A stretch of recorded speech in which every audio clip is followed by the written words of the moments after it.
Hello everyone, I'm Sugary Sweet, and you are watching the introductory video to my Shining Force 3 Scenario 1 Insane Mode playthrough. That's quite a mouthful, so I probably won't be saying it every single time. So the purpose of this video is to explain the motivation behind this video series, introduce some of the basics of the game, and the rules under which I will be doing this particular run. I was inspired to do this particular playthrough of the game from watching efficiency playthroughs of other games like Fire Emblem. One thing I've noticed about challenge runs like this is that it mostly is only thriving within intelligence systems related communities, so basically Fire Emblem and Advance Wars games. And I've noticed that other older games, especially of this genre, don't seem to get this kind of attention at all. So games like Final Fantasy Tactics, Langrisser, or in this case Shining Force, although newer games like Triangle Strategy do seem to get some of this attention. So I think part of it is just that LTCs and stuff like that is a younger concept than a lot of these older games. So I picked Shining Force 3 in particular because this is just a game I've always really liked, and to this day a lot of the finer mechanics of this game are actually not completely well understood, at least not in terms of solid numbers that seem to pan out when you actually play the game. And a lot of them are buried across multiple different topics across Shining Force forums, so I do think that gives me a fair bit of interesting things to talk about during this playthrough. So I'm going to be talking about this game with the assumption that you, fair viewer, are not very familiar with the Shining games at all, and that's mainly because I hope with these videos I can maybe inspire a bit of interest in running older strategy games like this, because, as mentioned, Fire Emblem takes the majority of love in this regard. For this reason, I'm probably going to be making a lot of comparisons to Fire Emblem, because that's a good common frame of reference to people who enjoy the genre. So, Shining Force 3 was released for Sega Saturn across 1997 and 1998 as 3 separate games, scenarios 1, 2, and 3, and it's the final game in the Shining series to be developed by what's now known as Camelot Software Planning, before they had a somewhat unamicable split with Sega in the late 90s, partially due to how this game in particular was mishandled and how the Sega Saturn and the Dreamcast were handled by Sega at the time. In fact, out of these 3 games of Shining Force 3, only Scenario 1 made it stateside, where it was simply retitled as Shining Force 3, and they actually changed the ending of the American version to be a bit more conclusive, though you could tell there were obviously a lot of hanging plot threads. We're not going to worry about that too much during this playthrough because each scenario is a full-length game, so there's plenty to talk about for a single playthrough despite it only being part 1 of a 3-part game. For those of you who are interested in checking this game out, there actually is a very good translation project for this game that has been running for a really long time, and it has patches for all 3 scenarios, including one that retranslates Scenario 1 so that the story lines up with the following 2 games better. It is a very high quality translation made by people who are very passionate about the game. For this particular playthrough though, I'm actually going to be just playing the original vanilla US release, because the retranslation patch for this game actually also fixes a number of minor bugs with the game. And I feel like for challenge runs like this, it actually makes more sense to be playing the game at its original form, such as it were. That's just what makes more sense to me. And of course, since this is the American release of the game, you are going to be hearing the English voice acting of the game, which I assure you is amazing and has arguably become more legendary than the game itself. Also, just as a random quick side note about Camelot, a lot of you already noticed, but some of you who are RPG fans might be familiar with a game they developed right after splitting with Sega, which is Golden Sun, which actually shares a lot of the staff of Shining Force 3, so if you're familiar with Golden Sun, you might find the production art here and the graphical style in this game to be very, very similar. Speaking of RPGs, the RPG elements of Shining Force are emphasized a little bit more than more straightforward tactical RPG games like the majority of Fire Emblem titles. Oftentimes between maps in Shining Force games you are allowed to explore towns and speak with a variety of NPCs, so it's a little bit like Fire Emblem Gaiden or Fire Emblem Three Houses if you've played those games. Though in Shining Force there is usually way more variety and a pretty big emphasis on hidden items and hidden recruitments in the town sections. For this playthrough, I'm not going to be showing the town exploration sections of the game because they're usually pretty much the same no matter who's playing them, and I think the game is long enough as it is, and I don't think you'll find me walking around town checking in every barrel to be a very engaging experience. I will, however, be noting at the beginning of each battle what changes have occurred off-screen as a result of town exploration phases, if it's applicable. So no worries if you don't know what's happening between chapters, I'll get you all caught up. Now, just like a lot of other RPGs, you do have the option to grind in Shining Force. This usually comes in the form of the main character getting a spell called Return, or Egress as it's called in a lot of the earlier Shining entries, which allows you to escape the current map with all your experience and items intact, so basically you can infinitely grind the map you're currently on if you're having trouble with it. Similarly, when the main character dies, you do lose the battle, but you actually get sent back to the nearest church, where you could last save, just with half your gold gone. There's also no permadeath or anything like that in these games, so when a character that's not the main character dies, you can simply revive them at a church through a pretty insignificant amount of gold. So these games are very much designed to not soft lock you regardless of how you've been playing. Though honestly, Shining Force 3 on normal mode is pretty easy regardless. So with that in mind, the fact that the RPG mechanics in Shining Force are a little bit more emphasized than a typical SRPG, that kind of forms the basis of this challenge run. I'm going to be playing the game on Insane mode, which is the hardest difficulty in the game. In this difficulty, the enemy's base attack and defense stats are increased by 50%, which changes the game quite a bit. I'm not going to allow myself to grind, and I'm also going for a full recruitment and trying to play the game with 0 deaths. Within this context, I'm also going to be trying my best to beat the maps fairly quickly, so I'm going for an efficiency run of sorts, so I'm not going to stand around boss abusing or go for side objectives if they're too out of the way. Now, I freely admit, I am not some experienced player, I'm not some master strategy RPG guru. In fact, I used to be, and often still am, the kind of grindy player who really likes maxing out characters like Nino or Amelia in Fire Emblem. But I have been changing up my playing habits since I've gotten a bit older and I had less time to play video games. So this isn't going to be a super maximized LTC style run or anything like that, but I'm going to put forth whatever effort I can to play efficiently.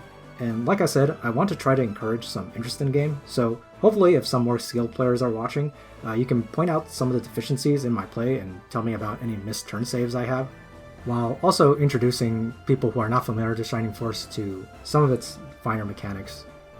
Speaking of LTCs, this game does have turns, but it's not like Fire Emblem where all your units go and then all the enemies go.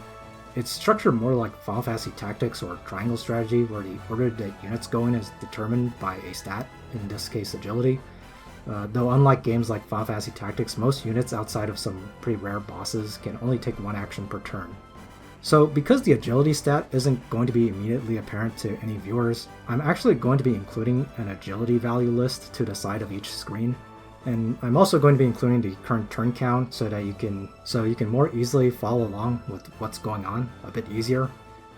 It's worth noting, one big difference between Shining Force 3 and its 2 numbered predecessors is the fact that the agility stat in this game is actually reliable. In Shining Force 1 and 2, agility did determine turn order to a degree, but there was actually a randomization factor that made the agility stat practically useless for the purposes of tactical planning. Now, this randomization factor actually still exists within Shining Force 3, but unlike in Shining Force 1 and 2, the variation that exists in Shining Force 3 only accounts for about a point or two of agility. In Shining Force 1 and 2, if I want to comfortably outspeed something, I probably want to have like 5 or 6 more points of agility. Whereas in Shining Force 3, the variation seems to only happen within a point or two, and something like 80 to 90% of the time, the units will go precisely in agility order. So in Shining Force 3, agility is a way more reliable stat, and that actually significantly changes how you approach the game compared to the first 2 entries. Furthermore, this variation basically doesn't exist when your agility is below 10 or so. So for the first few maps of this playthrough, you're going to see me be able to very reliably predict exactly what's going to happen. Whereas there's going to be a little bit more variation in that as the game goes on. But that's not too bad because obviously the number of tools the player has at their disposal also increases as the game goes on. Speaking of stats, I won't be rigging level ups or anything like that. The growths in this game are fairly consistent. It isn't like Fire Emblem where certain units have like a 40% attack growth or something and you're just hoping you won't get RNG screwed across 10 levels. And it's not like Shining Force 1 where the growths just make no sense and they're just rubber banding all over the place. A lot of stats in this game, especially at earlier levels, have 100% or higher growth, so in some cases you might get 2 points and sometimes even 3 points in a stat per level. The game actually has growth curves that change with each character as they level up, so later level ups are less effective than earlier ones, except the ones right after promotion. So the game is actually pretty intentionally balanced around the fact that early level growths are very strong both before and after promotion. I'll finish this introductory video by talking about some of the unique mechanics in this game, which weren't in Shining Force 1 or 2. So Shining Force 3 actually introduces a Fire Emblem style weapon triangle, so swords are strong against axes, which are strong against lances. In the early game it doesn't seem to do much, it just lets you do 2 extra damage per hit, But the weapon triangle in this game actually affects quite a bit you would not immediately notice, because this information isn't really told to the player. I'll elaborate a little bit more on it as the run goes along since we have plenty of time, because you can't turn off animations in this game, so these recordings are going to be fairly long. But the short of it is that the weapon triangle can affect critical and counter rates as well, which actually also indirectly affects the dodge rates in this game. Criticals are also pretty unique in this game. A large part of this game later on is just about hedging your bets on criticals, because you get several different criticals and it changes your critical hit rate based on how many you have. I'll explain a lot of that in future videos as well. The last unique mechanic here is the friendship system. It's kind of similar to the support system found in Fire Emblem games. Units that fight near each other will eventually get stat bonuses for each other when you are standing nearby. Usually it's adjacent only. So in some ways it's both more flexible and more restrictive than the Fire Emblem system. It's kind of hard to explain in short, but like with the other mechanics, I'm going to expand on how it works in future videos.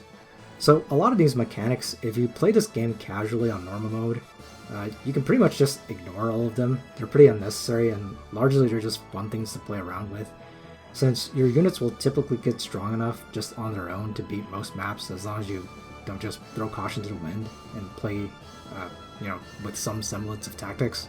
To contrast that in insane mode for this game, unless you go on a huge grinding spree, a lot of times the weapon triangle and friendship bonuses are the only way a lot of units can dish out any meaningful damage or survive dangerous enemy attacks. They're also useful just for making certain strategies more reliable by increasing critical hit rates and whatnot. The last thing worth mentioning in this introductory video is battle saves. This game lets you save basically whenever you want during a battle. And because in this game the RNG advances on pretty much every frame, you can abuse saves to rig critical hits and dodges and all that other stuff. Now of course I feel like doing something like that is against the spirit of the run. That would be more of a tool assisted speedrun kind of deal. So of course I'm going to try to employ as many reliable strategies as I can think of, and not ones where I rely on a specific crit to happen or something like that. And people who have played this game probably know one instance in particular that is really famous for being able to basically skip an entire map. And in order to facilitate that, I'm going to mostly avoid using battle saves. However, I'm still going to sometimes use one, or in a few cases 2 battle saves. Now if I'm doing that to rig the RNG or something, I'll obviously make a note of that in the video so you'll know what's going on. But there's only really one section of the run where I do this, and people who have played the game probably know which one it is. But aside from that, the main reason I'm going to be using battle saves is just to preserve my own sanity, because a lot of these maps can go on for 20 or even 30 minutes. Because again, you can't skip animations, and sometimes there are mid-chapter cutscenes and that sort of thing. And if I play for 20 minutes and I get an unlucky miss, or I accidentally do an input error or something like that, it's pretty depressing to have to play the map again for another 20 minutes and watch the same cutscenes and stuff. So you're gonna have to forgive me for that one. Like I said, I'll keep it to a minimum so that you can tell that my strategies are fairly reliable, and I'll make a note when they aren't. But yeah, just take it for what it is. So I'm going to summarize a little bit here. Once again, I am going to be playing this game on insane mode, and the basic rules here are going to be no grinding, no character deaths, and full recruitment, while maintaining a reasonable level of efficiency. I hope you enjoyed this playthrough and my commentary, and if you've never played this game, hopefully I can pique some interest for you in this game. And with that, I'll see you guys in map 1-1.